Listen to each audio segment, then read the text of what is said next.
Before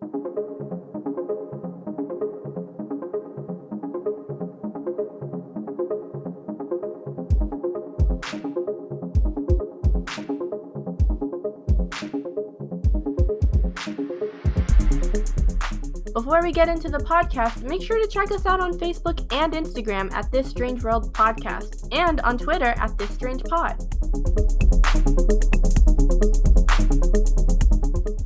Welcome back to This Strange World. I'm Gavin. I'm Leah. And I'm Chris. And we have a very special episode today. Leah, I know this is a very important episode for you that came out, and I feel like it's not my place to talk about it. So what are we talking about today? So we're going to be talking about the most influential women throughout history and just the amazing impact that these women have done to change the world and just to really put their voice for others who feel like they haven't been heard. So I'm really, really excited for this podcast episode. Yeah, no, this is one that when we jump into it, I don't want to spoil your first person, but it'll become very apparent why we are doing this one now. Mm-hmm. But also, we're not alone. I was about to say this is the first time we've had a guest in a while, but technically last week's episode we had a guest. Madison was on the show, which you should check it out. But that was recorded months ago. So this is actually our first time in a while recording with a guest. We have Kristen Mirand here. Kristen, how are you? I'm good. How are you all? Good. So excited to have you here. Thank you. I'm excited. I'm ready to get the show on the road.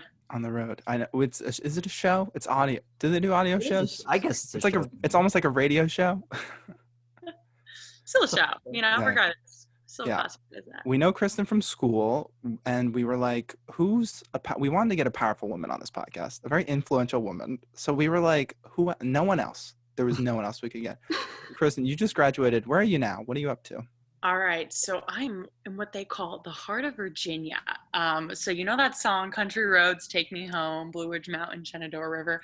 I'm literally in that area. So I'm a news reporter, multimedia journalist at a station here, an ABC affiliated station. And that was crazy because you think about it, I barely graduated, and I say barely, emphasis on in the middle of a pandemic.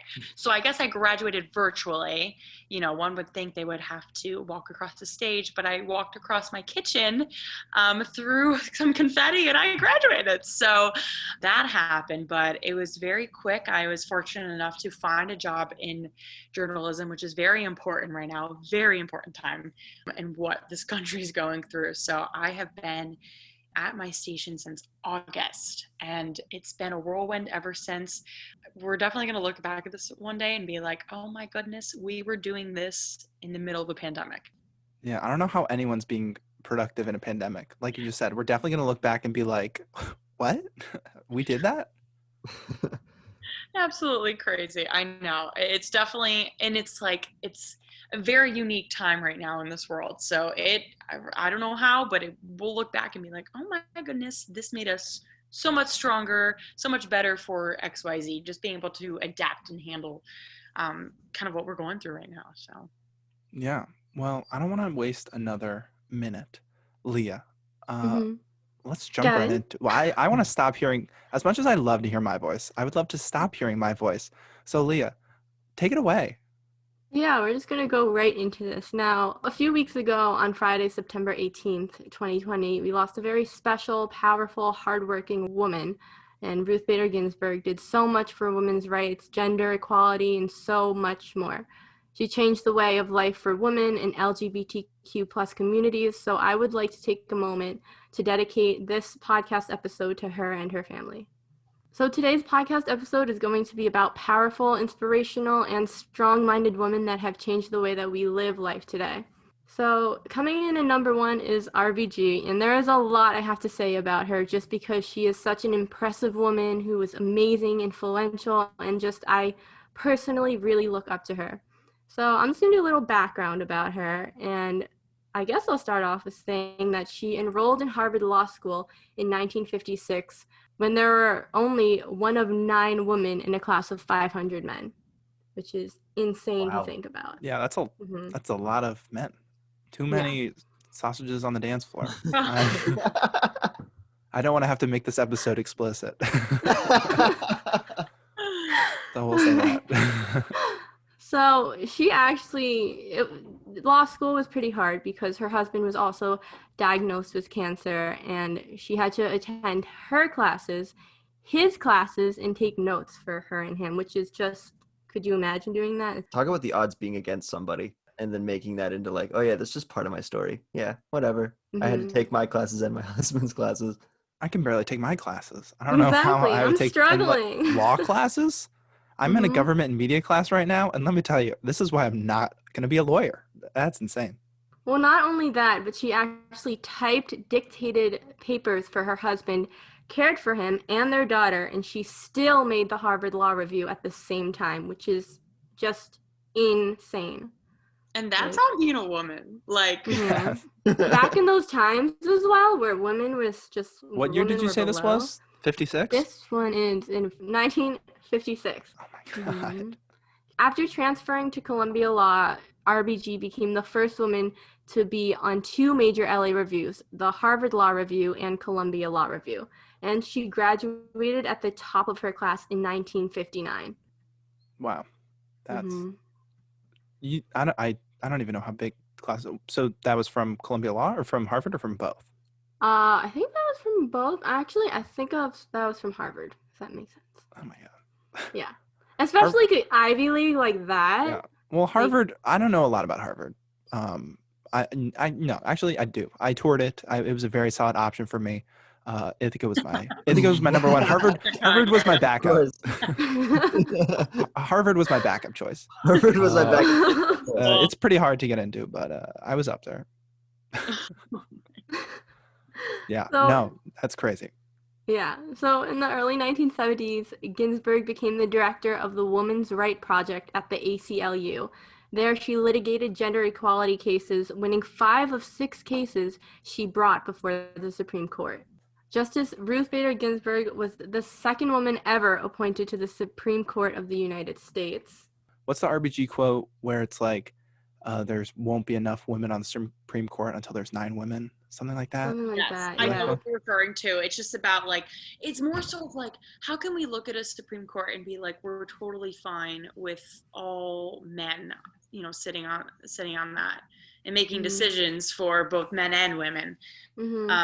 I know what quote you're referring to, and I don't know it off the top of my head, but it basically implies that of like, I want to see a day where like it's normal to see, all women on the Supreme Court and not just all men, because that's what's unfortunately has come kind of normal for us, is just to see take these big leadership roles for our country. Yeah, I'm surprised that even like today that it's not even like 50-50 or something. I mean, granted, there's 9 people, so that's already not an even number, but like, yeah. Yeah, I mean, not even that, but like you think about it right now too, with Senator Kamala Harris being the first woman of color running as a VP. I mean, why is that? I guess not. I don't want to say shocking, but in some ways, shocking. It is shocking. Yeah. Yeah. Well, like, why is that so shocking? Why has it taken so long for us to get here? It's sad in some ways, and we've made so much progress as a country, but we still have so much more ahead of us to make these kind of changes especially for women and women of color. Right. And it's interesting, like the first 300 years of the country, basically, it's been copy and paste for who the leader is. It's always been like an old white male who's been leading. Like, sorry not to attack you two, but oh no, I mean, it's true. I know, I see it too. And it's you're right, it's shocking that it's 2020 now and we're just finally getting a woman of color running for vice president. Like that's vice president. It's 2020 and we still have 2 old white guys white and orange guys trying to be president. Right. It's the same. And look at the office now, not to bash on anybody in office now, but it's still 2 old white guys that are running the country, vice president and the president right now. It's just, we keep making changes, but it's surprising that it's not the normal to have, like now it's newsworthy that there's a person of color running for vice president, when that shouldn't even be newsworthy. That should just happen regardless. Yeah. Exactly. It shouldn't be like, oh my gosh, it should be like, this is what should happen, kind of. It shouldn't be exclusive just to, I feel like also like when it comes to government, like you guys said, it's always been, majority has been like white people, so. Just like straight white guys. That's just how it is. Just, That's But there are a few things that RBG had actually done for women. more And than a that few. is I would hope there's a few things. there's many things. She didn't get to that much while she was there. She just hung out. No, I could get to many things, but I have like 4 things, and that is she did the right to sign a mortgage without a man, the right to have a bank account without a male cosigner, the right to have a job without being discriminated based on gender, and the right for a woman to be pregnant / have kids at work. That third one you mentioned is hits home for her because I remember reading about her that it's not an internship, but it's essentially an internship for people who are in the legal sector. But she was trying to get a position, and goodness, don't quote me on this, but I'm 99% sure. She was trying to get a position and was having a hard time because she was a woman. So, I mean, that was something difficult for her. And another thing she did that I'll add on, and I can kind of relate to the line of work that I'm doing, but there is a military institute in Virginia that only allowed men to attend for the longest time ever. And so one of the biggest cases that she was kind of the leader on was United States versus Virginia. And she allowed women to attend the school. She fought for women to attend the school. And so that was in the late 90s. This is in 1996 that she fought for women to attend the school, this military school. And so you think about it now, I mean, there are, girls between, freshman and senior year they're fortunate enough to be able to attend the school all because of RBG. So it's like you think about just the little things that she did across this country, like as simple as just, I don't want to say simple, but, as small as a military institute in Virginia that she kind of helped, push along and push forward. And there was a lot of pushback at first, which is it's sad to think about that, people were not very happy in Virginia when they heard that women were going to be attending the school.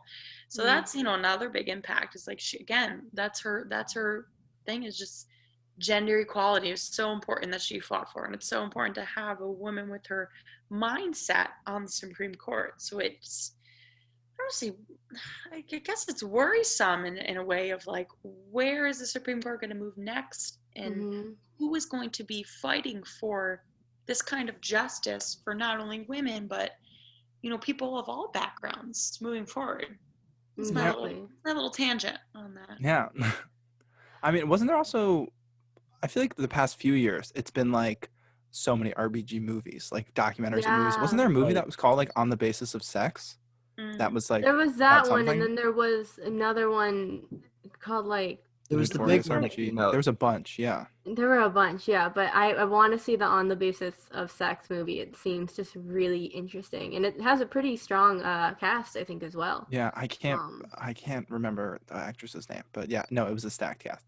But yeah, obviously, I'm sure they could make so many. If they made a movie about every little thing that she did, like they could probably make a whole movie about exactly what you were talking about, Kristen. It'd be like, oh my God, it would be like a 17-part series. Right. Exactly. That's really, we should do that. That would be cool. Parkies unite. Yeah. Literally, but rightfully so, though. I mean, my goodness. I mean, just the opportunities, the path that she paved for women and for a lot of different groups of people is just so important to think about that impact. But it's scary in a way to think of like, we want to see more. We do have women like her, but like be in that position of power.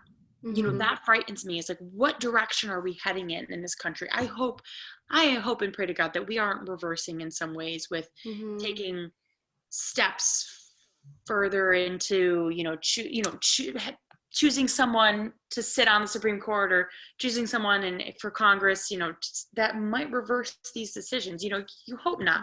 We've made so much progress. Why try and reverse that? Take a step back. Seriously. Exactly. Yeah. Leah, do you have more things about what she did for gender equality?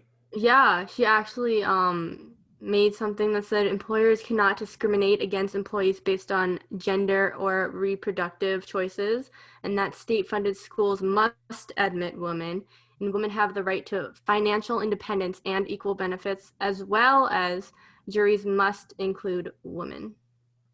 Yeah. I can't believe these laws happened regardless. Like, I can't believe there had to be someone to come in and change all this stuff. Like, Mhm. you're reading these things, and I didn't know a lot about Ruth Bader Ginsburg before, like, reading the research, what you did. I've never seen the movie, and I didn't really hear much about her. But it's crazy when you're telling me these things that, like, I can't believe these were actual things that were going on. And it took Mhm. a person to come in and change all that, which good for her to come in and change it. It's just, I feel like no one should have to change that stuff because it shouldn't ever be there, Like, Yeah. those Mhm. laws shouldn't be so discriminatory.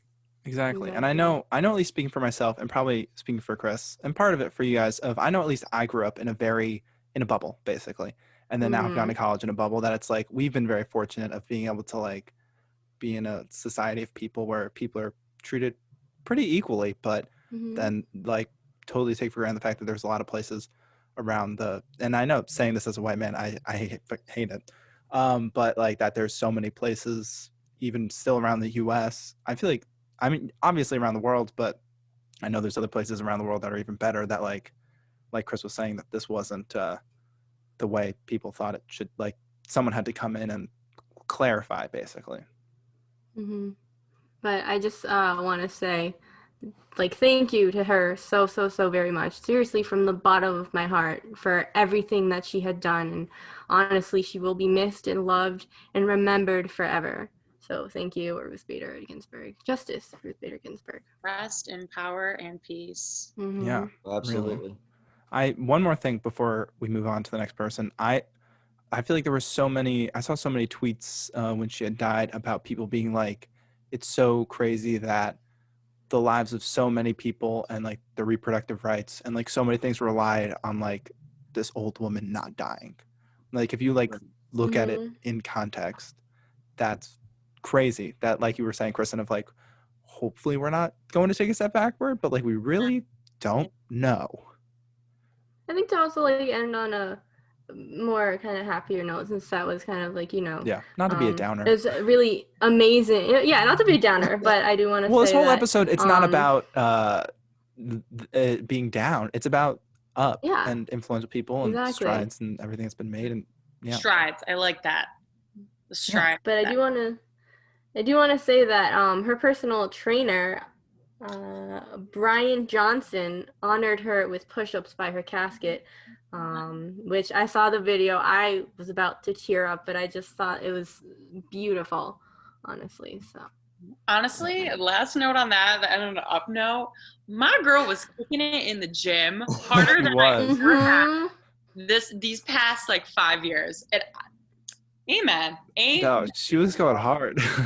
I wish I could never. So Yeah, she fought right till the end. I will say that. She did. yeah. That's What did she have cancer or was it just old age? What I did she think it was die? just old age. It was. I Well, I could be think wrong. she I was don't in know. there prior to cancer, but Yeah, then I think yeah. she had overcome that, and Yeah, either it came back or it Cancer was old too? age. Didn't she? She had something. I'm pretty sure it was. She had well, something. let's make sure we get If she that. beat Yeah. cancer, hats off to her, because that's insane that I think it was cancer. I'm like, Yeah. she Let's double check that. cancer can't even oh, beat. Wow. cancer. Yeah, she died of Yeah, cancer. yeah, Yes, she Oh, was fighting this though for a very long time. So Yeah. she, I just remember like the days that the news would report she was in the hospital. You're just like you're holding onto your seat.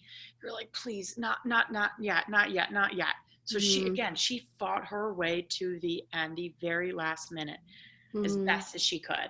Yeah. And who would have thought that an 87-year-old Supreme Court justice would become a cultural icon also? Like, Seriously. even just within the past, like, 5 years. I feel like our generation has just become obsessed with her. And rightfully so. Like, but I'm sure there's no one that's obsessed about, like, Anthony Scalia or, like, any of the, like, guys on the Supreme Court. Like, Right. yeah. She was a good one to lead the pack. Who follows? Yes. Who follows her? That's a hard seat to follow. That's a Seriously. tough opening that will hopefully be filled by someone who is competent. But now, moving on to another person who has also worked on women's right and just, really important things is Emmeline Pankhurst. And Emmeline Pankhurst was a British political activist who in 1903 she founded the Women's Social and Political Union, which used militant tactics to agitate for women's suffrage. Now, she was imprisoned many times, but supported the war effort after World War I broke out. Parliament then granted British women limited suffrage in 1918. So, sadly, Pankhurst died in 1928, shortly before women were given full voting rights, which is really sad. You know what's really sad? I really like to dissect stories, people, news in such a simplistic language for like our kind of audience. So like, hence why I'll be like, my girl did this. But like, you think about it, like this woman was really out here in the late 1800s, early 1900s, shaking things up. You think about that, like so ahead of her time. Just you think, yeah, you got to think about that, like how, like she was woke for her time. Oh, absolutely. I mean, also to be a woman and doing that, knowing that there are probably risks going against the norm. What was the norm back then? Speaking your voice, it's a lot, and you kind of know like that there might be a risk that you could be imprisoned for life. People will be after you, and it's insane just like to think that she did this, for a woman, that we were allowed to do so. In prison for this fight, for this cause. I mean, my goodness, like to think now of like how, people fighting for this to be put, even still people now are put in prison for protesting and rioting and stuff. I mean, that, yeah. But I think another interesting thing is that she was a British political activist, the 1900s weren't that long, like it was 100 years ago. I would love to know how Britain compared to the US in terms of like their like laws and like were they on the same time? Yeah, like were they that much farther ahead than America or behind? Was it the same like in 1903? I mean, that was much farther than when RBG started doing stuff. Right. But like I want to know what the timeline is of Great Britain and the UK compared to here. And whether I'm sure either way she was woke. That's still woke. Yeah. Even in today's standards, woke. Yes. Yeah. I think any woman who is like in the suffragette movement from when she was doing it in 1903 to when, RBG was doing it back in the 50s and so on. I think any one of those women that fights for that suffragette movement is just so brave because they are going against the social norms, and they're not doing it to get respect from everybody. They're just doing it to change the way that the world works. And I think anyone that's going against the grain, you have to be so brave to be able to do that stuff. You gotta have balls, man. Honestly, yeah. You gotta have balls. I feel like we think of balls. Come on now, we're talking women. Exactly. I feel like it's almost like today's standards, we'd be like, yeah, why wasn't there a women's social and political union? But like back then, like you're just saying, that wasn't the norm. That wasn't a thought. Today we'd be like, oh, why wasn't every woman like doing stuff like that? But like that's like going so far against what the norm was. Yeah. Right.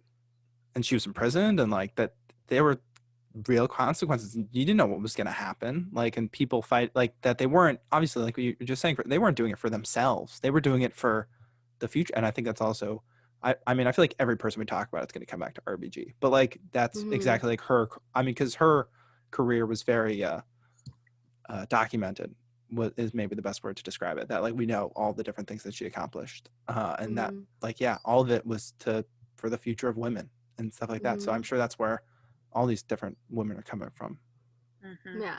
And so the next woman that also is really impressive, also have to say one of my favorites, because she had another bridge to overcome, was Helen Keller.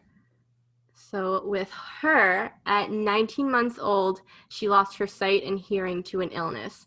She then began to work with her teacher, Annie Mansfield Sullivan, a partially blind 21-year-old woman. And with the help of her beloved teacher, Helen quickly and eagerly learned to read and write. After attending, sorry, I wasn't sure if you were pausing for discussion there. I feel like I'm still not that great at writing, and I'm not that great of a reader. So like being blind and deaf and doing it, it really puts into perspective like how grateful you should be to be like ableist. You know what I mean? Yeah. Just to be able to have all those functions. I do have to say, and you can choose to edit this out, I don't know why I am on the conspiracy side of I TikTok. knew that we were. says Yes. Helen Keller was never blind or deaf and faked it. I don't know why I'm on that side. I've but I'm also seen like, that. who in what in the world and how did this conversation begin? Please let me know and inform me. Because I'm like, sis, this don't add up. Why am I on the side? Why exactly. am I on a conspiracy? That's a long time to be faking that stuff, though. You did it for her life. Also with Helen Keller, is Chris, as you know, because we're in the deaf studies minor, she was part of another community, and that is the deaf community, which is massive. And if you can learn sign language and stuff, and just like, you know, they're human too. They may not be able to hear, it may be hard of hearing, but like just to be able to kind of interact with both of those communities is insane, because she was kind of like, I'd say like a middleman, honestly. She would understand how both sides kind of worked, even though she was deaf. You know, it's just like, wow. I think what's amazing for her is, I'm sorry, Gavin, I'll let you go after this. No, you're good. But I think what's amazing with Helen Keller is taking the deaf studies classes, you understand that they're met with an obstacle that they can't hear, and so it's really hard to learn how to communicate, but at least they have the vision and they can learn sign language and everything. She didn't even have that. Like there's no way for information to get inside of her head except for touch or smell or taste, but she lost two huge things that we take for granted and we can see and hear. And that's a lot of people learn, is they see the mouth formations and they hear the words come out. She didn't have either of those, and yet she still learned how to communicate with people, and I think that's insane. Well, also the tactics that she used was like, her teacher would have, I think it was like a balloon, and she could tell when the teacher would speak into the balloon that was blown up, she could tell the different vibrations and tones, and that distinguished this word. And the signing, the teacher would probably sign on the hand as well. If you sign like an A on the hand, it's practically a fist. So I mean, like you said, many obstacles. Anyways, Gavin, what were you gonna say? I was just gonna say that, considering, what was this, like the late 1800s, that like this was all happening, that like talk about like powerful women. This isn't even a thing of like overcoming like gender inequality. It's overcoming like ableism and like just surviving. And then like that, I'm sure there are probably stories of people who have like similar illnesses from that time who didn't do this and are not remembered in history and were blind and hard of hearing, and then that was it. That was our whole story. But like the fact that from such a like 19 months, I don't remember what last week happened, that like to not be able to see or hear your whole life. Like you were just saying, it's a huge barrier. It's a huge barrier. But she actually broke barriers, because she attended high school at the Perkins School for the Blind in Boston, Massachusetts, and her teacher, Miss Sullivan, helped Helen enroll in Radcliffe College, formerly an all-male Harvard College's coordinate institution for female students. Yeah, I mean, that's, I'm sure that we're going to be seeing parallels for all of these different women, but I think already right there is another parallel to what I was just saying, RBG, of like all male, like that she got into like an all male Harvard coordinate institution like that. What? In what? That in like 1900 maybe? She graduated. Well, she graduated with honors. She did. Leah, that's your next point. That's an incredible. We were just talking about transitions. That's the best transition. Yes. Like so. She learned several foreign languages. I'm like, I could only hang on to Spanish. Like when I was in high school, I was like, I struggled with Spanish.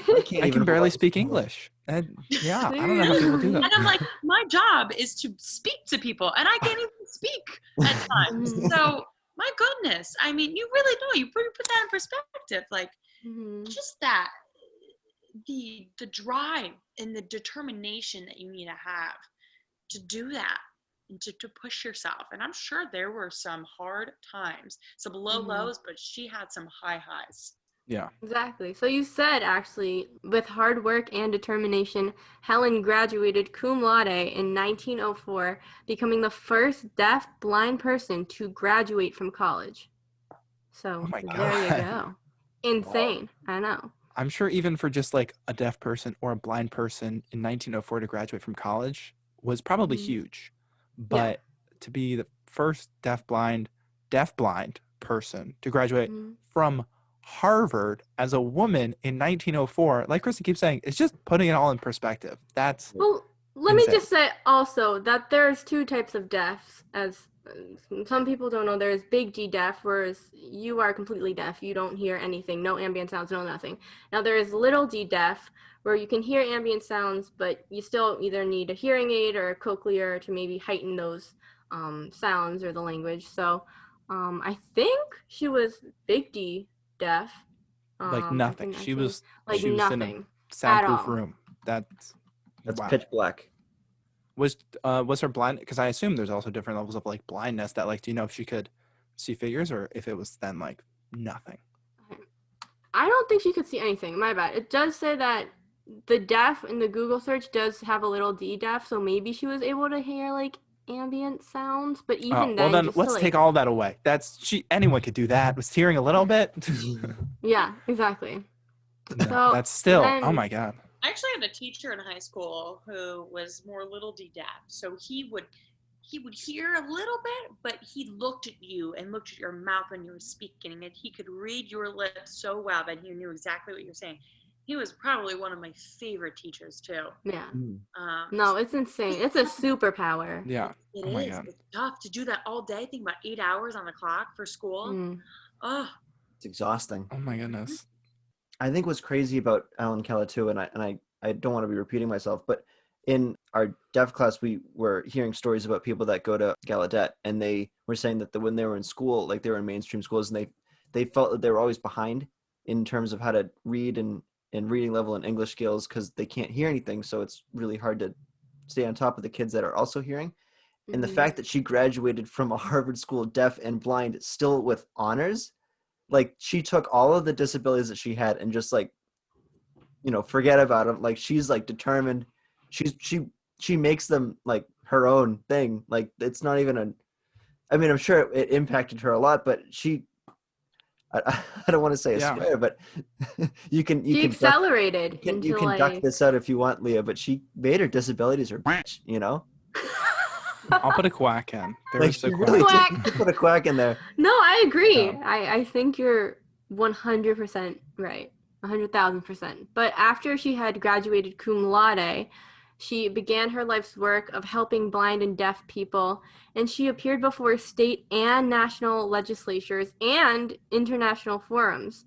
She then won numerous honors, including several honorary university degrees, the Lions Humanitarian Award, Presidential Medal of Freedom, the French Legion of Honor, and election to the Women's Hall of Fame, which, holy cow, again, insane. Like, Yeah. there you go. That's a flex right there. Yeah. To be able to live your life and like, exactly, like not just like to be able to learn to read and write with that disability, I'm sure is probably like a lifetime's work of like hardness. And then to get into Harvard and then to graduate with honors from Harvard and then to go on and like do all of these things and like appear before like national and international like forums and stuff. Oh my God. You're not stopping. You just keep going. And like reading Braille as well, that's how she read. Just like that's insane. And when you look up videos of her speaking, she can talk pretty clear. Does she talk? And she can talk. Some deaf people decide to be vocal while some don't. But when she talks, like you can understand it. Oh my God. So and she doesn't know what talking sounds like. What? Mm-hmm. Well, yeah, that's also another barrier that she broke is like she didn't hear. So the fact that she was able to form these words, like that's insane, honestly.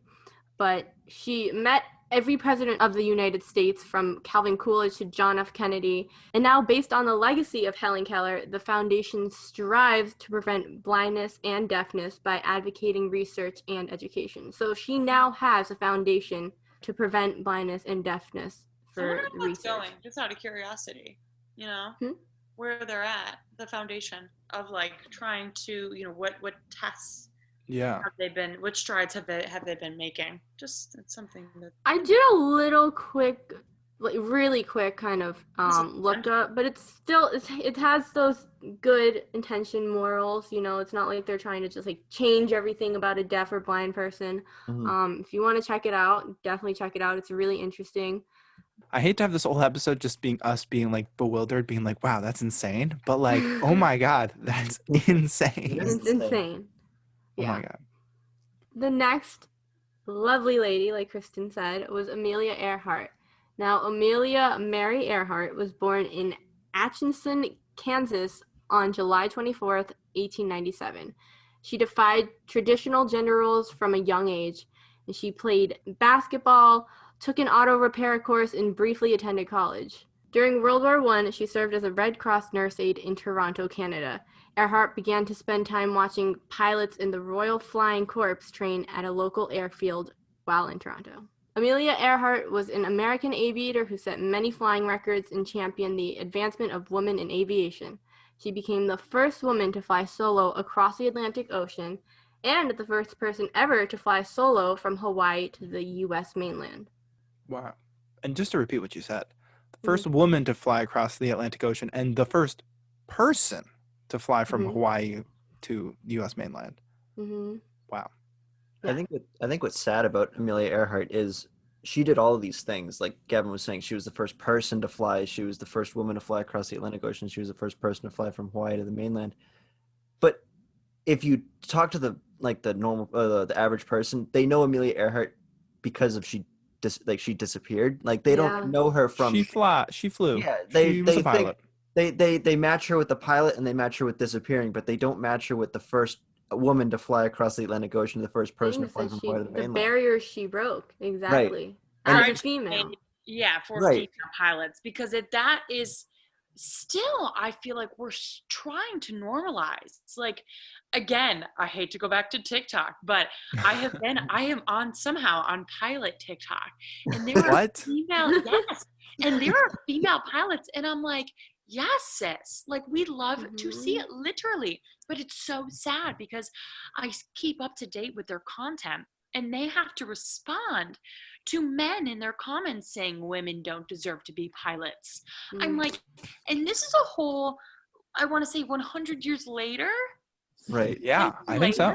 And we're still trying to fight this mentality that women can't be pilots. I mean, again, she really set the bar for female pilots and still is. And we're still struggling with this, which is so unfortunate. Yeah. I mean, also, if you look back in history, you have, this is kind of like an out thought, but you have the movie Battle of the Sexes where Billie Jean King beat Bobby Riggs. On TV, it became a movie, it's become books, it's become a whole media kind of frenzy of just like, women can do what men do. Okay, Yeah. like, we are the same. Men might be stronger in certain areas, but women, like, we can do it too. Like, no stopping us. I think the other thing about Amelia Earhart is that I wonder, and I'm sure I wonder if there were any other accomplishments besides, I mean, granted, those two big ones are like huge, but like, I want to know what else, because I feel like the only thing, like, if we saw like a cartoon of Amelia Earhart, it's like her with like the pilot hat and like, that's it, like that she's just a pilot. But I'm sure that she must have done more than just fly a plane twice. Right. Like that, even still, like she was such an influential person for that small thing that she had done. I mean, it's not small, it's a big achievement, but like I'm sure that there are still even other things that she did or people she met with, or things that like battled with the norm and stuff. So yeah, there was other things as well, which I just found. She was the first woman to receive a National Geographic Society gold medal, and she was a charter member and first president of the 99s, which I think is has to do around aviation. Also, might I add that she was the first woman to receive a Distinguished Flying Cross. Yeah. There's the other So stuff granted, it is all mostly related to flying, but still, so but many I think things. that's like pretty insane, you know? So moving on from Amelia Earhart is Princess Diana. Now, Princess Diana became a real people's princess because of the fact that people from around the world could identify with her. Diana had a sincere and genuine interest in other people. Her heart of sympathy extended to many people in whatever situation they were in. She often spent time visiting the homeless and or terminally ill patients in various hospices. Diana played a significant role in destigmatizing people who were HIV positive. And at the time, there was a lot of fear that HIV could be passed on through touch and touch alone. Princess Diana allied many of these prejudices by being photographed embracing people who had the disease. I feel like that was, for the work that she did, I feel like it was very powerful and kind of out of the ordinary for a princess. Yeah. I mean, Oh, yeah. think about that. And she was before our time because she died before I was born. But I just remember hearing a lot about how tragic her end was to such a powerful life that she lived. Yeah. I mean, she was, like it said, most relatable to people, you know? She was an ordinary woman. Not just, I wouldn't even say ordinary, but she was a woman who was married into royalty. I don't think it was necessarily because she wanted to, but she didn't let royalty define how she acted in public, which was outstanding to think. Because some people, when they get in touch with fame, royalty, whatever it may be, they just snap and they could be really nasty. But she saw how she connected with other people, is what I'm trying to say. Yeah, And I it's think nice she to really set the. So sorry, Chris. She really set the a new norm almost for especially British royalty. I'm sure with other European or worldly royalty, but then even like paving the way for Kate Middleton and Meghan Markle now. Like if Princess Diana, if all that didn't happen, I'm sure first of all so many things would be different. But then even now with like Meghan Markle and Prince Harry like stepping away from like royalty and like doing that, like first of all, I mean even Prince Harry marrying Meghan Markle probably wouldn't have been a thing. Who knows how woke the British royal family would have been, but like that she even just set the standard for princesses, which is a crazy standard. Who thought that you'd have to set a standard for princesses? It's nice to see a person of royalty, because the common understanding, or not common understanding, but a feeling that people have right now is that the royal family is just like a tourist attraction, like it's just like like an icon, just like a symbol that they don't do anything. They just kind of sit there, like the monarchy's gone. They're just kind of there to be there. But it's nice to have a person who has that stage actually do something good with that stage, and change the way people feel about people with AIDS and HIV, and really just use her platform to like change the world. It's nice to see that her not just sit back and marry into the royal family, but then just become a part of the background of oh yeah, they're the royal family. Well, another campaign which Diana thought was incredibly important was the campaign to ban landmines. She supported a ban on landmines because they are responsible for many post-conflict deaths and injuries. Often it is young children who are most affected by the legacy of landmines. Princess Diana was the most high-profile figure to support the ban on landmines. Pictures of her walking through an old landmine site in Angola were displayed around the world, and her role is thought by many to be crucial in the passing of the Ottawa Treaty banning the use of landmines. I don't know if I'm just like a person out of the know, but I did not know that. You didn't know that? That was like what she was also know really that. known for. Don't worry, because I'm right there with you. Didn't know this was more woke than I thought she was. Yeah. No, I'm but sure that's how I kind of know her, is through like, obviously when people, like you said, when people hear of Amelia, they think of her disappearing. And when people think of Princess Diana, they think of the tragic accident that she was in. But also, like, I know that my parents had told me that she was in just the whole banning use of landmines process. That's crazy. I'm sure that's such a big thing in like post-war countries of like that. They probably set up all these landmines and then they just leave them there. So I'm sure that's not like, that's probably like a big relief to those countries. Because I mean, I'm sure like, I know at least speaking for myself that I don't think of landmines as a common thing. It's like, I forget, one comedian talked, or was it John? It might have been John Mulaney. I say one comedian talking about that. He thought quicksand would be like a bigger thing. I think that was John Mulaney who said, like, made a joke about that like, we don't have, I've never interacted with a landmine, but I'm sure in like post-war countries, that is probably, like you just said, there were like young kids who were affected by this. That they're probably just still scattered around. Yeah. Exactly. They're scattered around and you can't see where they are. You see an area where it says it's like fenced off and like Yeah. landmines, beware, do not enter. But exactly, you can't see where they are. Yeah, and to have someone like so influential, and also what you're saying, I think Princess Diana is also definitely known as the people's princess, which you mentioned, Mm-hmm. and like that's definitely something that I would associate with her. Not just, yeah, I think the people's princess and also the tragedy, but the fact that like then this princess, I assume she went to other countries for the landmine thing, but Mm-hmm. that she was like, people were like, must have been so touched, being like, oh my god, she came to us and is like trying to help us with like what probably I assume a lot of people probably didn't care about with like post-war stuff. Mm-hmm. Exactly. So the next person moving on, who is also very impressive, is Rosa Parks, and of course we've learned about her all throughout school.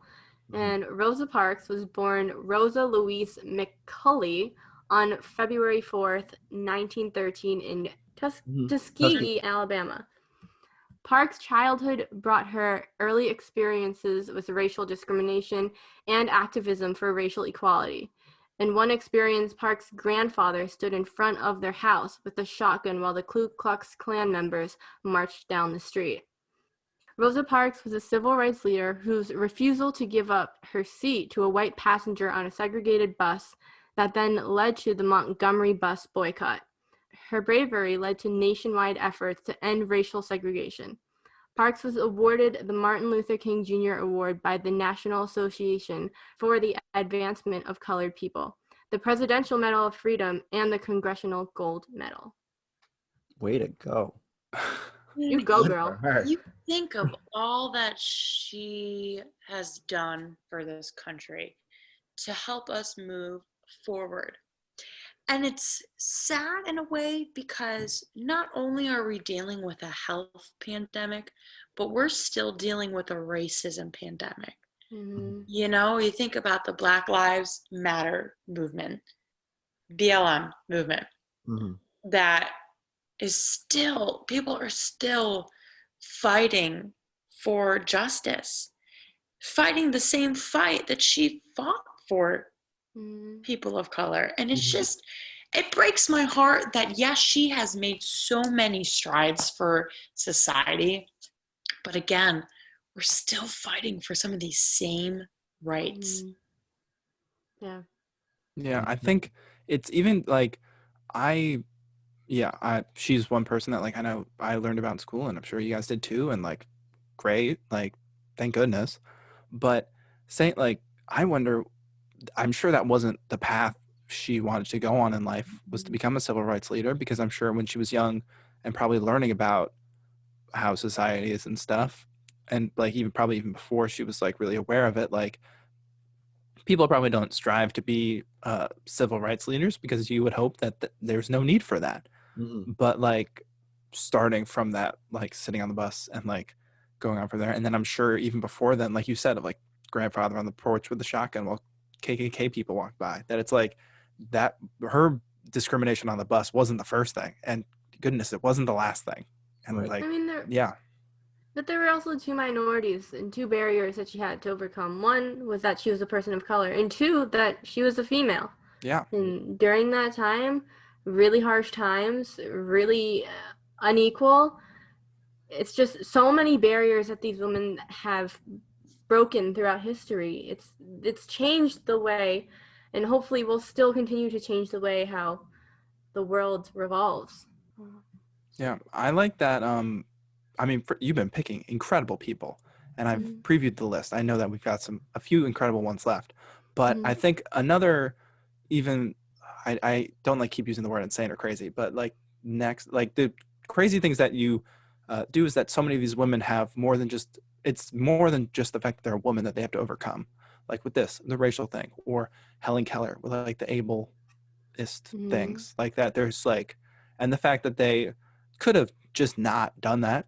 I'm sure it's so much easier to just not fight Mm-hmm. the fight and stuff. But like the strides that they made really for the future, like someone mentioned it, but it's like you really can't be selfish with these kinds of things, because as we even see today, nothing that we're doing today is changes by the next day. It's really all for the future. And with how much progress and strides were made from these women back then, and we're only where we are now. Like, so hopefully, I say hopefully because who knows how the world is, but like that all the strides that are continue to be done today, that hopefully in another 100 years they'll be like, oh, look at so, which I know you have some young people coming up. I don't want to spoil anything, but hopefully they'll be like, oh, look at so and so and what they did 100 years ago. Mm-hmm. Yeah. The next amazing person, or the next amazing woman, is Oprah Winfrey, and she was born in a rural town in Mississippi in January 29th, 1954. There was an act called the National Child Protection Act, and it was passed in 1993. It became informally known as the Oprah Bill because of her involvement in getting this important legislation on record. So a little bit about this act is this act establishes a national criminal history background check system to which a designated agency in each state is required to report child abuse crime information or index such information in the system for purposes of background checks of child care providers. So basically, it protects children, and you can report abuse into the system, and it is there. Mm-hmm. Winfrey was the richest African American of the 20th century and the world's only Black billionaire for 3 years running. Life magazine hailed her as the most influential woman of her generation. In September 2002, Winfrey was named the first recipient of the Academy of Television Arts and Sciences Bob Hope Humanitarian Award. In 2005, Business Week named Winfrey the greatest Black philanthropist in American history. Oprah's Angel Network raised more than $50 million for charitable programs, including girls' education in South Africa and relief to victims of Hurricane Katrina. Wow. I know that you have even more accomplishments that we're going to touch upon, but holy crap. Like, insane. I love that woman. Like, if there's anyone I want to be in the world, it's Oprah. I'm like, I have big hair. I have a love for bread and people. Like, it works. Yeah. Get it? No, but like, you just think about like, I just feel like I resonate with her a lot. Not only for just her kindness and compassion for people. It's like she took her storytelling aspect, because she, was originally a journalist, and took that and then kind of cultivated that passion into this talk show where she really spent so many years helping people and sharing people's stories that would help the viewers put things in perspective for them. But I'll say this, for she always resonates with me because of, one, her dedication to people, as I've mentioned, and two, the strides she took in broadcast journalism, just the times that she's been told, no, you can't do this because you're a woman, or just the struggles that she went through. I've just always admired her in that aspect of being like, you know what, I can do this, and I'm happy to be in this field. So I feel like for my journos out there, she's definitely paved a way for us.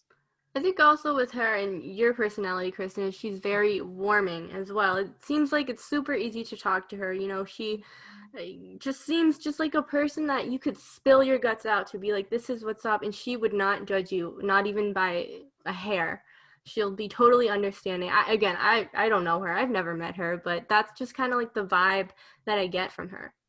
Yeah, I feel like even just of like, I mean, in terms of influential Black women, Rosa Parks, we've already talked about her, but in terms of like people who are alive, I feel like the first two that would come to mind for me would be Oprah and Beyonce, which also one name, like just like the one thing, like, you know who they are. They're like, I say Beyonce because I know that you're not talking about her, that I'm not taking away from any of your future points. But even both of them and Oprah, and you didn't even go into, which I'm sure we could do a whole episode about Oprah, because I know her whole history and upbringing and everything was just a whole, like, right. It's a whole, and I'm sure for the listeners, we couldn't even do it justice. That if you want to know, I definitely recommend researching it. Like everything that she, everything that she went through to do this, even if she had a great upbringing and did this, would have still been incredible. But she had, spoiler alert, a pretty rough upbringing. Yeah, she did. Which is then why she was a big part of that act for the Children's Protection Act and stuff like that. But oh my God, yeah, even just all the things that you've listed so far have been insane, which I know we just keep saying it. This whole episode is just turning into Leah reading us facts about powerful women, and we're just blown away. And it's sad to go back a little bit to one of Leah's points, it's like you hear these women's names and you're like, oh, Amelia Earhart, she disappeared. Rosa Parks, it's just like you have this one little thing, Princess Diana, she had a tragic death. It's like, why do we have such a hard time? And maybe this isn't part of like our own education or our own, like how we need to do a little bit more educating for ourselves. Does that make sense? Does that make sense? I think, Right, yeah. Are you trying to say that in order to trying to figure out what you're saying, to get people to like remember it or like know that it's like you need to associate people with different things? Almost. Yes. And I'm like, and that's on just not being able to mentally carry the one after a long day. But like, you just think about it. We just know them for these little things. And we're all so shocked by these facts that it's like, we probably learned at one point or another, but like we forget that these women especially have paved the path for a lot of us. And some continue to do so. And it's like, why are we having such a hard time, I guess, like fathoming that they've done do all these things? Yes, that, and like we can't even hold on to all those facts. But they were just like remembered for the tragedies, I think. Yes, it's right. like, why are we not remembering those positive things? Exactly. Yeah, I guess that's the point that I'm trying to get at. If you carry the one in the way in which I'm speaking, Right. Mhm. Like they're overshadowed by. yes, I mean, that was like the cool thing, which is like Night at the Museum. It had characters from history. It kind of they kind of made it so kids would understand that this was a really important person. This was their background. Even though they didn't say too much information, they kept it positive. right. And it's like for future generations, I hope we don't lose sight of these women who have really made a difference for us. Mm-hmm. Yeah, I wonder how we're gonna remember RBG, because I feel like she did so many things. But the thing is, at least it might also be in part of the fact that we've been alive for a lot of these things, that it's like we know what she's done for gender equality and Supreme Court and all these different things. That it's like, I don't think you could just be like, oh, Ruth Bader Ginsburg, oh, she was the second woman on the Supreme Court. Like, you couldn't just say that. You like that. Yeah. That comes with a list of things. So I hope that we still remember, and I'm sure she'll still, especially within at least the next 4 years and like within time to come, and very relevantly of like Roe v. Wade and different things, that I'm sure she'll still be in the conversation at least the next decade. I'm sure she'll be regularly in the conversation, but I wonder 100 years from now, how are we going to talk to her compared? I'm probably not we, our kids and our kids, like how are people going to talk about RBG compared to Oprah or Rosa Parks or Helen Keller, like people who were then even older. Like, yeah. Mm-hmm. Yeah, I think with RBG personally, I saw that movie. What was the one about? Just like it was like a documentary. Was it Notorious RBG? Yes, Was that one of them? I remember her personally just because of the fact that she was doing her husband's work. She was doing her work, and that I know obviously she's done a lot more than just that. But that's how I kind of get my brain thinking about her and just the amazing, outstanding accomplishments that she was able to do throughout her life. But moving back to Oprah, because there is a lot more stuff about her. That was a good like ending like sound. Yes. Yeah. That was a good yeah. Let's hear some more accomplishments. Yeah. So the other accomplishments that she did was that she also founded the Family for Better Lives Foundation and also contributes to her alma mater, Tennessee State University. In November 2013, Winfrey received the nation's highest civilian honor, the Presidential Medal of Freedom. President Barack Obama gave her this award for her contributions to her country. In February 2018, after a shooting at Florida's Marjorie Stoneman Douglas High School that left 17 people dead, Winfrey announced that she would follow this example set by George and Amal Clooney and donate $500,000 to the March for Our Lives demonstration scheduled for the following month. She was inducted into the NAACP Hall of Fame in 2005. She received an honorary doctorate from Harvard University in Massachusetts for a law degree in 2013. Wow. You just listen those off? Honestly, I think there's more.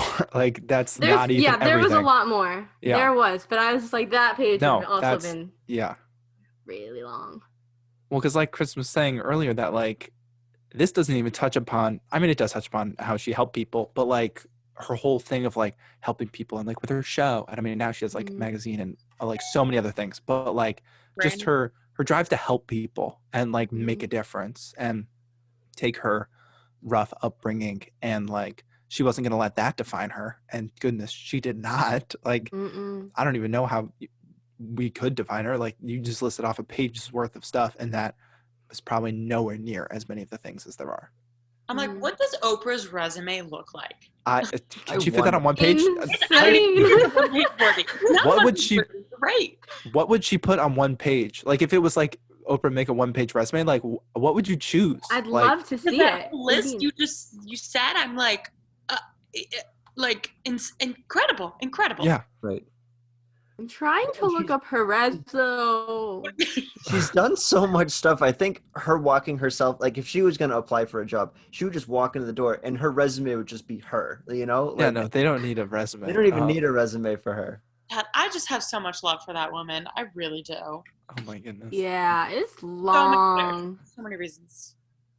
Yeah, have you found something that's either a resume or like a list of accomplishments? A true list of accomplishments? It also says her skills, which there's a good amount. Sure. The films and all the awards. Oh my god, yeah, and even just like entertainment related stuff of like her show and movies, and oh my god. Exactly. How many years was her multifaceted woman? I wonder how many years was her show on? For a decent amount of time, wasn't it? It was a while. Let's see how long it had 25 seasons. Good for her. What was it 4,560 plus episodes, and was one of the longest running daytime TV talk shows in history. It went from 86 to 2011. Yeah, and it also received 46 daytime Emmy Awards, praised by critics as one of the most successful TV shows of all time, and so forth and so forth. It goes on and on. If you want to look up her resume, do it, because it's pretty impressive. And it just, wow. Oh my god. Yeah. I didn't even realize that she's done so many movies. Like I know she's been in movies and TV shows, but it's like here's like Oprah Winfrey Show, Greenleaf, Color Purple, Princess and the Frog, Super Soul Sunday. Oh, and there's 45 plus more. Like yeah, she has podcasts. She has podcasts that I listen to. Yeah, she's got that. She's got the Oprah magazine now. I'm pretty sure she has like a television channel. I'm pretty sure there's the O channel. Like oh my god. I just feel like in short we can just say like Oprah, one word. Like her name says it all. Right. So many accomplishments. I know that you said her birthday at the very beginning, but do you guys, which I mean I had forgotten the number, but do you guys know how old she is? She's not as old as I thought she was. Is she like 40, 50 maybe? She's in her 50s. She's good. Okay, well she's past her 50s. She's 66. Yeah. Wow. Still. Like that's a whole lifetime's worth of it. That's multiple lifetimes worth of achievements. And she's 66. Yeah. Oh my god. Got a long way to go. Her net worth is $2.5 billion. Billion. He said billion with a B. Billion. And also I think only. Yeah, Leah, I think you mentioned that like she was like one of the first black billionaires or something like that, but she doesn't just have 1 billion. 2.5 billion as of 2020. Forbes list. Nearly 3 billion. Wow. And has done a major impact in the world. So not only that, only the billionaire status, but the impact that she's done is outstanding. Yeah. But the next person that we have on the list is doing other things, maybe hasn't achieved all the goals that Oprah has achieved yet, but she probably will. This is a tough act to follow. I will just say, I'm so sorry to interrupt you. Following Oprah is a very tough act to follow. But I don't think that you should put this next person down. It's an unexpected one. It's different. Oh, you don't want me? Do you want me to just say later then? No. I'm not saying. I'm saying don't put it down as in. Oh, don't compare to Oprah. Don't compare it to Oprah. This person's not comparable to Oprah. Okay, so but I'm she's trying to still. do a good lead-in. How do I? First of all, I'm in love with this woman. I will say that. Just introduce her. I'm in love with her. Oh my god. So the next person is someone who Gavin loves, and that is Emma. That is Emma Watson, and I gotta say, I love her too. I love her too. She uses her platform. I will say that. Yes. Mm-hmm. So she was actually born on April 15th, 1990 in Paris, France, but raised in England. Watson attended the Stagecoach Theatre Arts School at Oxford. She graduated from Brown in 2014 with an English degree. That same year, she was appointed a UN Woman Goodwill Ambassador. With that, she dedicates her efforts towards the empowerment of young women and will serve as an advocate for the UN Women's He for She campaign in promoting gender equality. Now, He for She is an invitation for men and people of all genders to stand in solidarity with women to create a bold, visible, and united force for gender equality. The men of He for She aren't on the sidelines. Emma has worked to promote fair trade in organic clothing and served as an ambassador for Camfield International, a movement to educate girls in rural Africa. And at just 24 years old, Emma has already been involved in the promotion of girls' education for several years and previously visited Bangladesh and Zambia as part of her humanitarian efforts. Wow. Well, I know my girlfriend doesn't listen to my podcast, so I can say this, but I had a huge crush on Emma Watson. But even like, Still does, probably. yeah, and exactly what Kristen said right before we started, but like being able to like she has had that huge platform since Harry Potter and then has done other big movies since then. But then like she basically like stopped doing movies to do like work for the United Nations and stuff like that, which like I'm not that any celebrities or movie stars doing movies instead of that is bad, but like graduating from Brown and then like she's only a few years older than us. Not to compare our achievements to her, but wow. I just think her activism is just pretty important. For someone like her to use her platform and her voice to really make some change and be really progressive with that change, I think is really refreshing to see coming from a celebrity. I will say that. No, it's wild just to think that like she was young. She obviously is young, but she's doing so much more than I am. And You like, can't so compare anything of us. No, but she has this major platform, like Kristen said, to spread awareness and to just overall kind of like be like, hey guys, wake up, no judgment, and I'm here for you. I feel like also activism over time has obviously changed. That it's not just like sitting on the back of a bus and being like, no, like it's like changed. And now like then there's so many people like that with the internet and social media and like things almost more accessible that like it's, which I feel like Oprah was probably one of the biggest people to first start doing that within like her TV show and stuff, of like being able to do not just to America, but like a worldly, be able to use your platform, especially nowadays, has become such a huge thing, which I know that your other people coming up to tease the final two definitely use that, the younger people. Did you go in reverse order of oldest to youngest, or no? Almost close to that. Almost. What was the reason for this order? Because it has been kind of almost oldest to youngest. The original reason was just, you know, to show how over the years the progression. Exactly. Yeah. So the second and last person on this list is Greta Thunberg. She was born January 3rd, 2003 in Stockholm, Sweden, and is now 17 years old. Oh my God, I'm so sorry to interrupt you, but can we just pause on that for 1 second? Mm-hmm. Greta Thunberg, who we all know because it's very relevant, and I know you're going to get into it, but she's 17 years old. 17?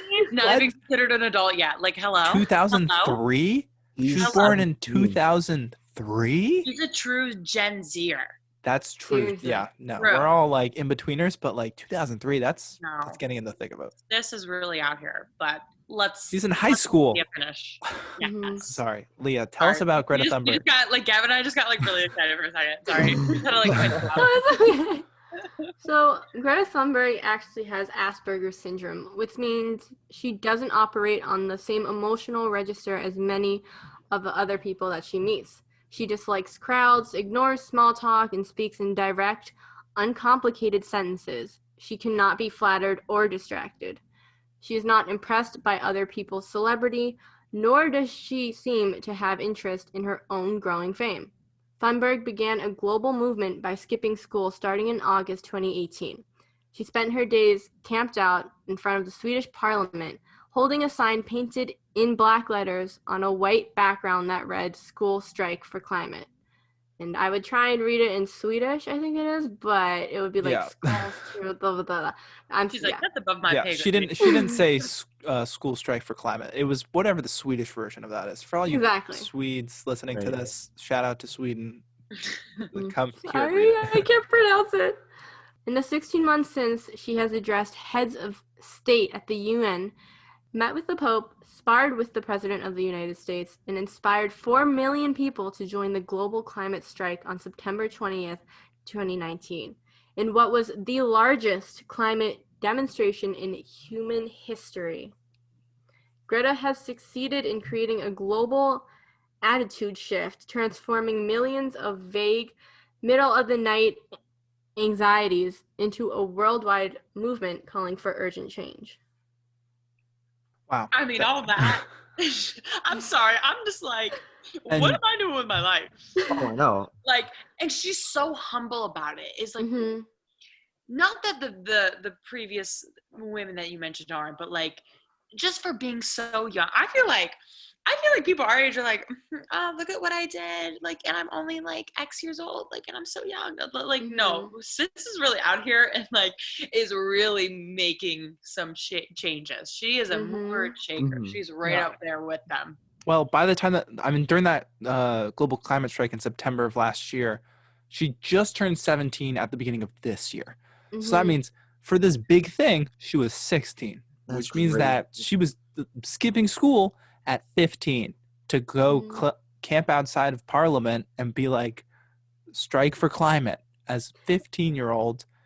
Oh my God. I remember people were like, it was almost a meme of people were being like, can she be the president? And then people are like, well, first of all, she's European and 17. Like that, like, no, why are we're really asking like that we want this like 16-year-old to be president over our current president, which we try to keep this bipartisan, but I'm gonna let that speak for itself. Yeah. Okay, I hear you. I hear you. I hope everyone else hears that. Oh my goodness. What a crazy society. So Leah, tell us a little bit more about Greta Thunberg. Yeah. So yeah, she has persuaded leaders from mayors to presidents to make commitments where they had previously fumbled. After she spoke to Parliament and demonstrated with the British environmental group Extinction Rebellion, the UK passed a law requiring that the country eliminate its carbon footprint. She has focused on the world's attention of environmental injustices that young Indigenous activists have been protesting for years. Because of her, hundreds of thousands of teenage Gretas from Lebanon to Liberia have skipped school to lead their peers in climate strikes around the world. She was then nominated for the Nobel Peace Prize in March 2019 and became the youngest individual ever to be honored as Time's Person of the Year in 2019 at just 16 years old. What? Like, you think about all that she has accomplished and all that she has done thus far. And I just cannot wait to see what else she's going to accomplish. You know, you think about that. Like, we're talking about Oprah's resume. What does this girl's resume look like? And what is it going to look like by the time we're all in our 50s and 60s, you know, just like Oprah? Like, what is it going to look like? So it's just that speaks for itself. It's just how much she has already done. Yeah. I mean, personally, I'm really jealous of her just because she's young. And she's young. She was nominated Time. She was nominated for the Nobel Peace Prize. Like, holy smokes, that's insane. Like, for her. Yeah. But, like, she said Zoom clap emoji. But it's just she's just such an inspiring person. Again, she's breaking down her own barriers. She's advocating for stuff that really needs to change. Or like, you know, there's a big clock in Times Square that says like 7 years, X amount of months, days, minutes, hours. It's insane. I don't even want to say insane, but it's just like her influence, I really think is outstanding. Yeah, which I mean, also the fact that we have to almost put this pressure on a 17-year-old to do this, I feel like that can I'm going to parallel this with two different people. RBG, with the fact that it was the whole thing of like that there was all this pressure on an old woman to like, it's going to impact so many people.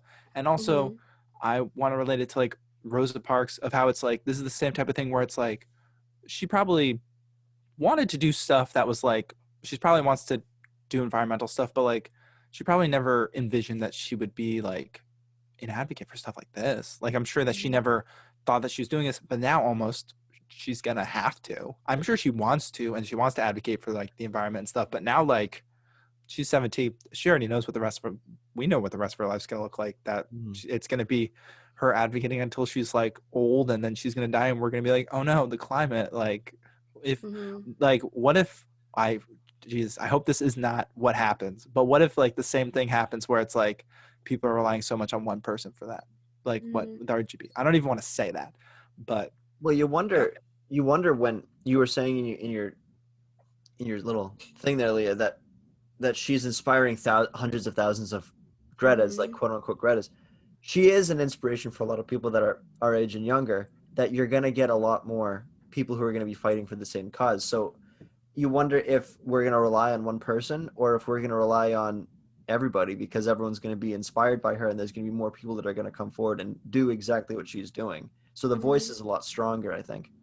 I think Chris has a point there. Like, it's giving a voice to the younger voices. It's because it's like a lot of the times younger people feel like we're not quite there yet to share our voices, but we have our voices and we have our opinions, but how can we share that? How can we get that across? How we can get that point across? And she's a great role model for that. And she's also a very humble person. Sometimes activists that are really big can be loud and obnoxious and get their message away in a very obnoxious kind of way. And she just, like, again, the vibe I get for her is just humble. She wants to peacefully do this. She wants to get the job done. So kudos for her, honestly. Kudos. Yeah. Wow. The last person on this list is Malala Yousafzai. And before I get into detail on what she did, I want to warn listeners that the description I am about to read may be hard for younger listeners and will contain a dark theme that some people may find disturbing. If you think you might be sensitive to this kind of content, please take note. Malala Yousafzai was born July 12, 1997, in the Swat district of northwestern Pakistan.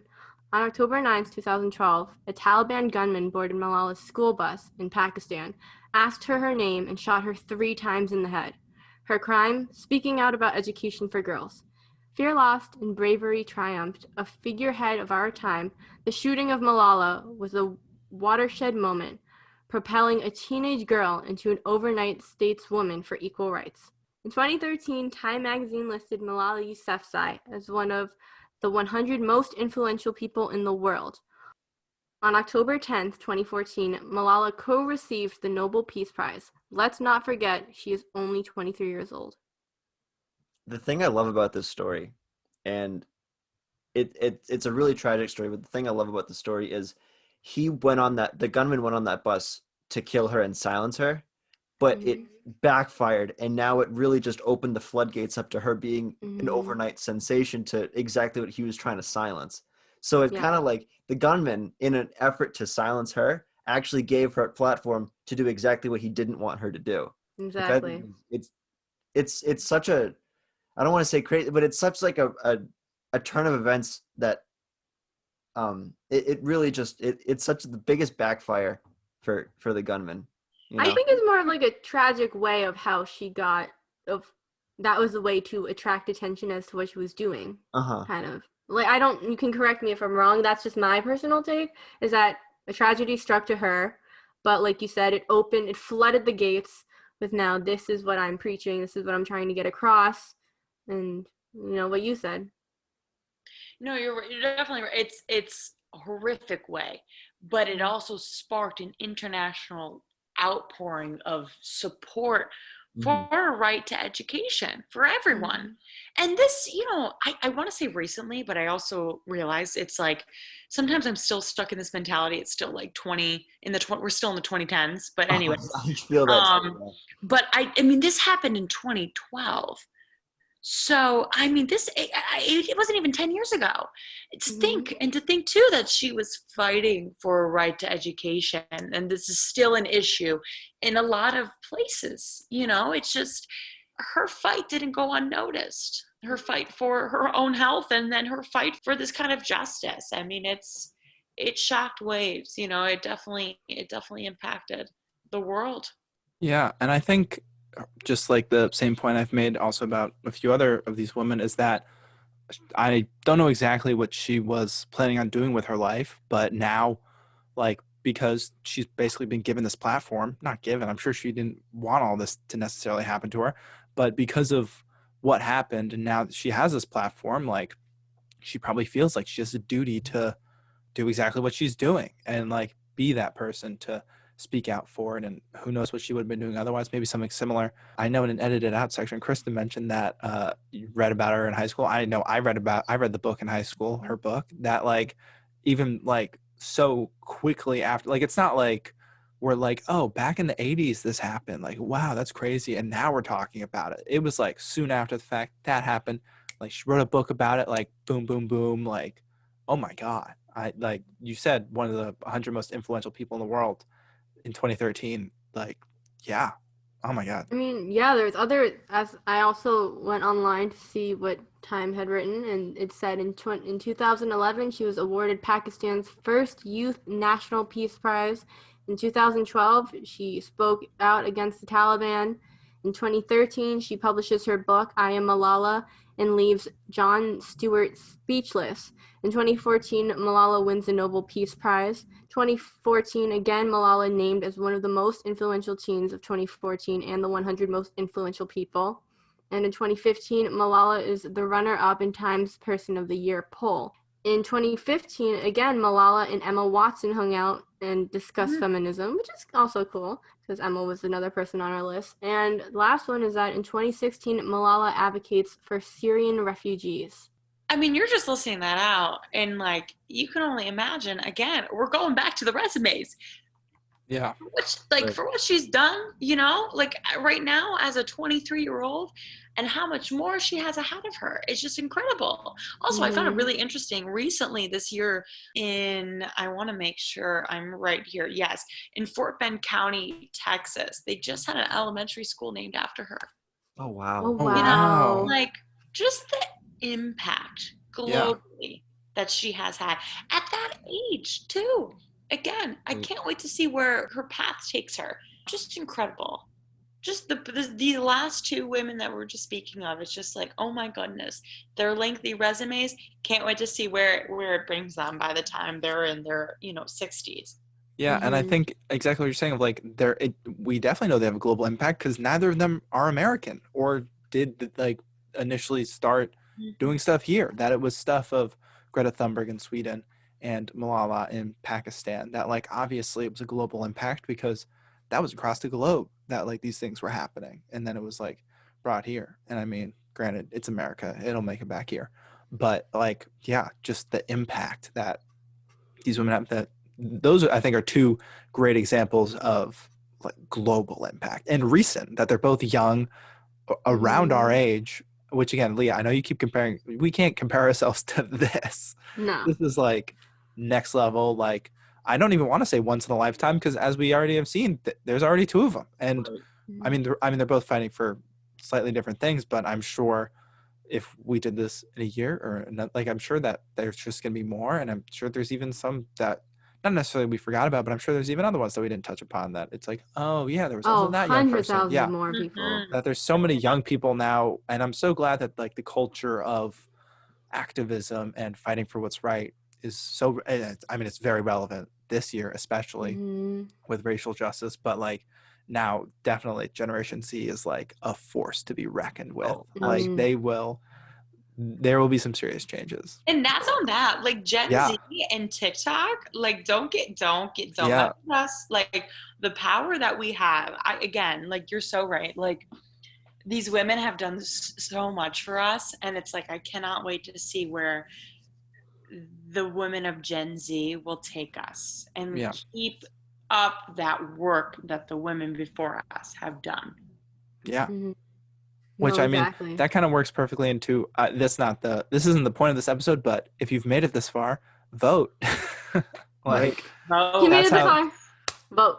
Just vote. I sent in my absentee ballot, and that's on New York State. Like, you know, do what you need to do. I'm going home for voting. Yeah, I'm gonna do it in person too because it's around the corner. But yeah, vote, absentee ballot. I think when this is being posted, not all the deadlines for all the states are. That's not the message of this episode, but that should be the message of life. But anyway, yeah.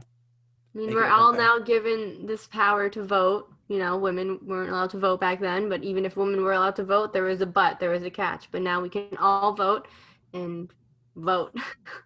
That's That was the crazy. whole list. I guess Kristen, Gavin, Chris, out of the people that I mentioned, which was a lot, and all the impact that they did, holy moly, who was your favorite? Or who was just like a Highlights, favorites, yeah, who was highlights. your Yeah. highlights, favorite?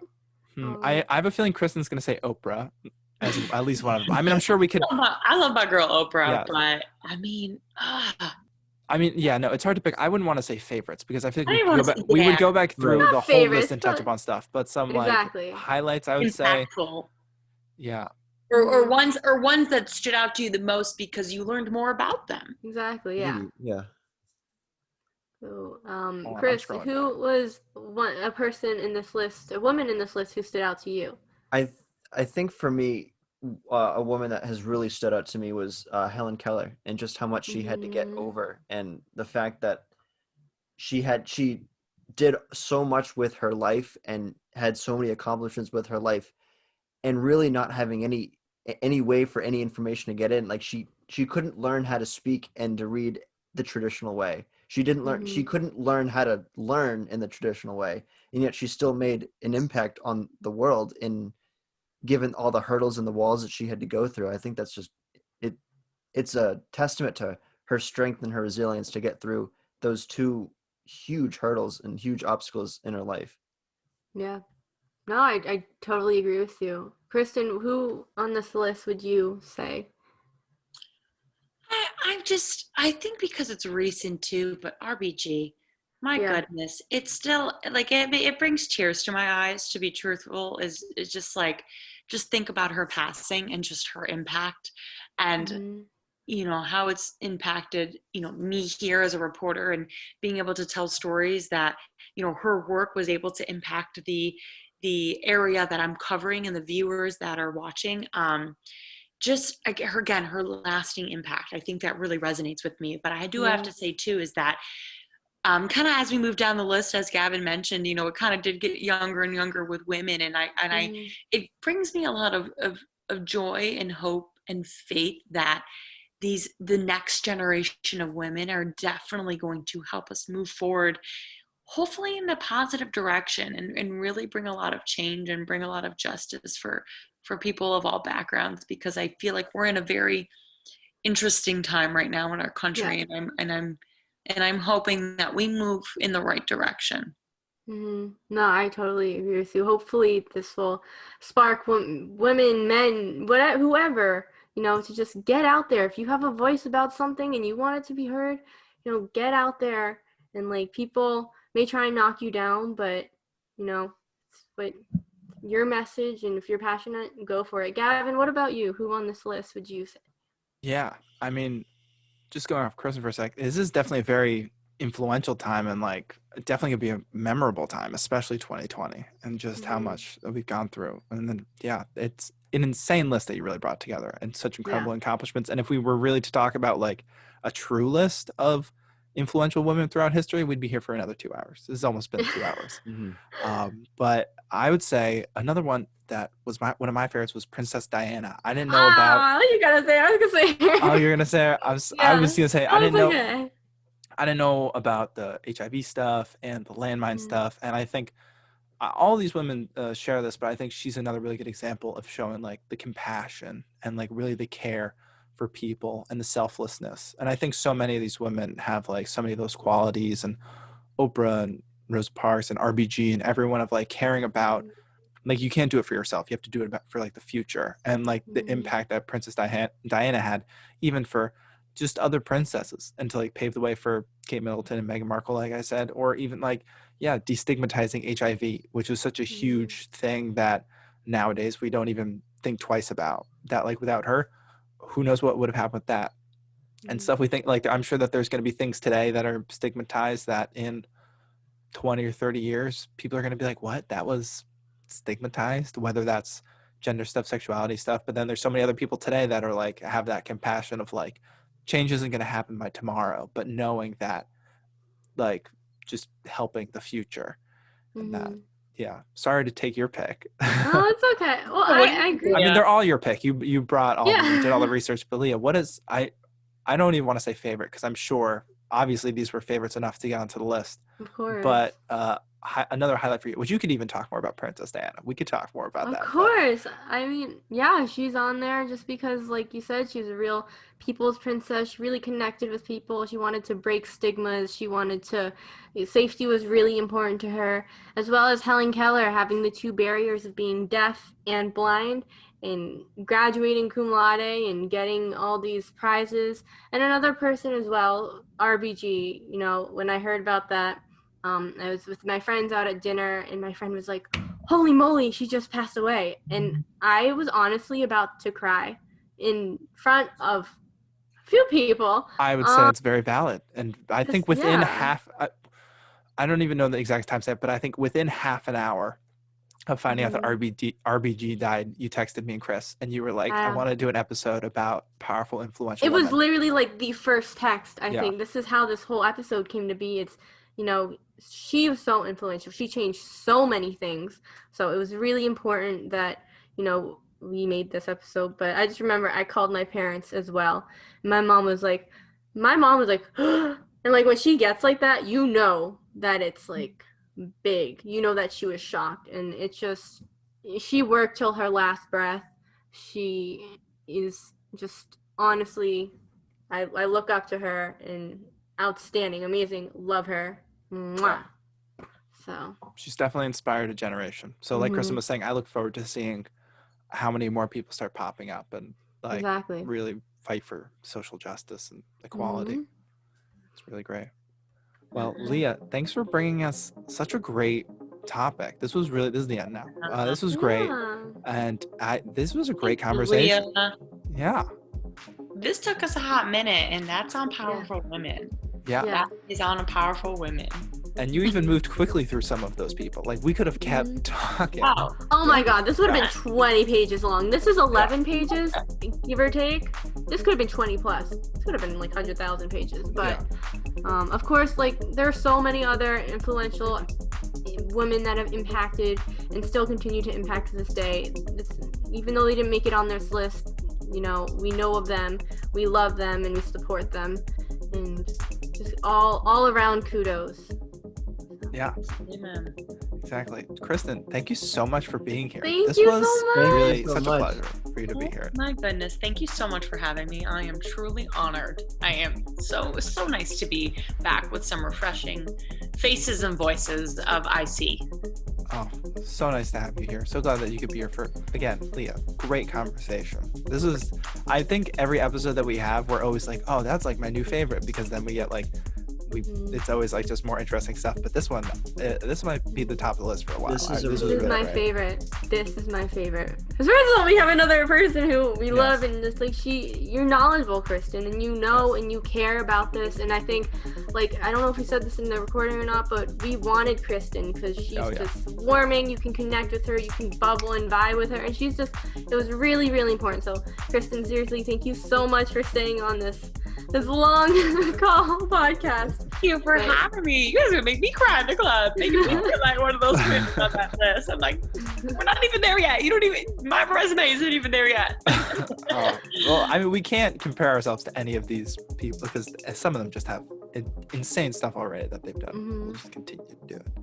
Yeah, anyway, what do we always say at the end of this? Be sure to rate and review us on Apple Podcasts. If you have a good thing to say. If you have bad things to say, you don't need to bother. Don't waste your time. But if you want to give us 5 stars, give us 5 stars. Yeah. What else do we And if you don't, then get up out here. Like, yeah. You know, you're probably not listening until this point, so you won't hear this. But all right, well, now it's time to say our catchphrase. The thing that we always say. Chris, I know this is his favorite thing to say. I have no word to say. I came up with something as a hot sex, so it's okay. We're good. Let's all say on 3 what we all always say at the end of the podcast. Ready? 1, 2, 3. Let's go, women, equality. Man. I had nothing to say. I didn't know what else I was going to say. You didn't say anything? No, man. You know, we that's always, on that. Thanks so much for watching. That's on that. Thank you so much for listening to This Strange World. I'm Gavin. I'm Leah. And I'm Chris. Thanks for listening. Bye. Bye.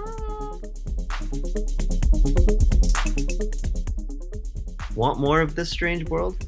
You can listen to us wherever you get your podcasts, and you can follow us on Facebook and Instagram at This Strange World Podcast and on Twitter at This Strange Pod.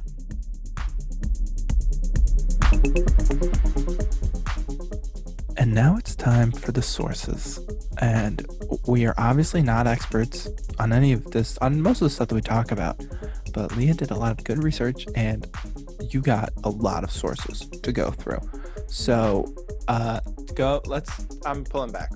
All right. So let's bang them out. These will also all be in the, I'll just preface this by saying that these will all be in the description for all these different people. Goodness, Leah, I did not realize I know you did a lot of research, but wow, these sources are really going to show up. 3 hours of research, just so you know. And oh my goodness. So we're going to just bang through these sources. So the first one is globalcitizen.org, 5 laws Ruth Bader Ginsburg championed to support gender equality, marieclaire.co.uk, From Pankhurst to Pink, 100 of the most inspiring women from the last 100 years, Helen Keller Foundation, Wikipedia, Emmeline Pankhurst, biography.com, Emmeline Pankhurst biography, history.com, Amelia Earhart, historynet.com, Amelia Earhart information and articles about Amelia Earhart, a famous woman in history, Biography Online, Achievements of Princess Diana, biography.com, Rosa Parks biography, biography.com, Oprah Winfrey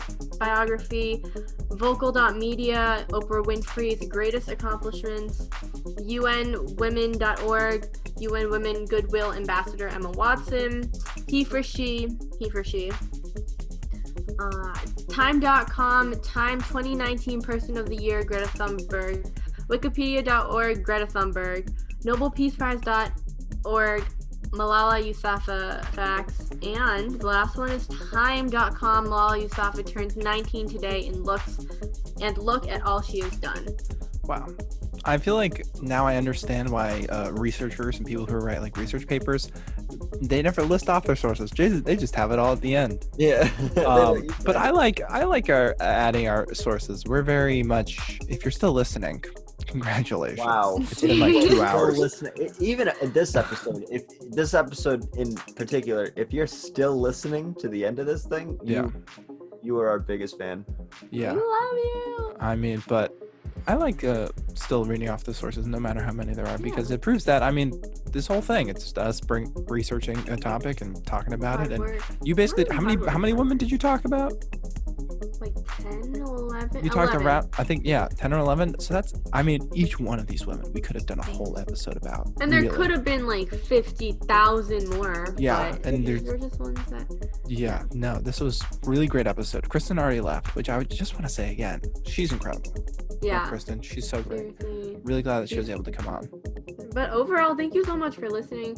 And thank you, Kristen, Gavin, I know, and Kristen, of course. This was a very long podcast, but I thought this topic was very interesting and very important. Of course. Women throughout history. Yeah. And exactly like you were saying, like, how right after RBG passed away, that you were like, this was like, I know this was something you were passionate about and like you really wanted to get done. And we were going to initially try and push it out a few weeks ago, but then we were like, we should slow down, take our time, make sure it's good and well worth it. And I think it was great. I'm really proud of this one. You should be very proud of this one. I'm like, this was slam really home run on this one. Yeah. And I gotta say, just like side note, the transitions were pretty good. Pretty good. Pat on the back for me, but the transitions were probably like one of the best that I've had ever. Yeah. No, this was a really good one. We've come a long way since the first episode. Yeah. Wow. Well, vote. That's what I'm gonna say. Vote. Please. Absentee, in person, whatever is easiest for you. Also, another thing to add on about voting is that your absentee ballots do come with another envelope inside the envelope. In some states. In some states. But just don't forget, put your vote Follow into the that instructions. Follow the instructions, because every vote is really important. So thank you guys. Thank you, Chris, Gavin, Kristen, so much. And have a good night and good day. Yeah. Bye. Bye.